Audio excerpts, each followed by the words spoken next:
My dad and I have always kind of had the love of basketball as a bond that have made us really great friends as well. Other than being father and son, we've talked basketball since the time I can remember, since I was old enough to remember any conversations, and the time sitting on the couch when I was a kid and you're watching games and you're talking them out. I mean, that's how I learned about basketball. That's how I learned about coaching, why guys are playing X's and O's, game situations. That's kind of the root of how I learned about the game, and those are the times and the memories that I remember the most.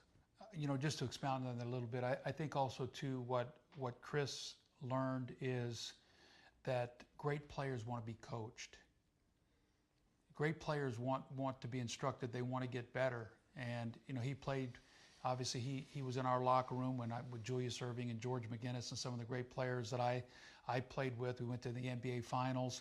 It's funny, if you look in that locker room, I mean, Joe Bryant, Kobe Bryant, Mike Bibby with Henry Bibby, the Catchings girls, Harvey Catchings was on that team.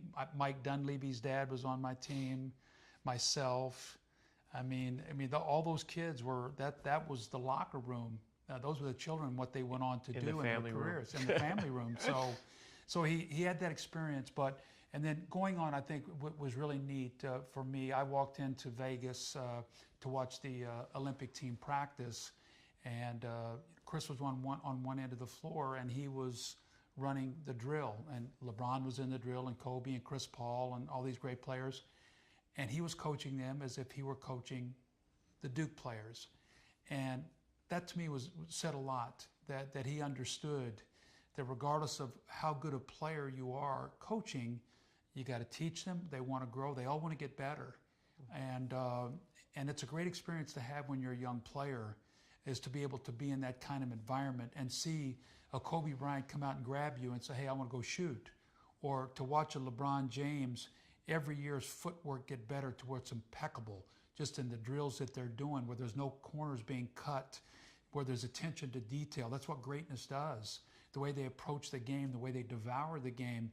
And then you take that, and whether you're coaching in high school or college or wherever you might be, understand that that's what coaching is all about, is to help players get better.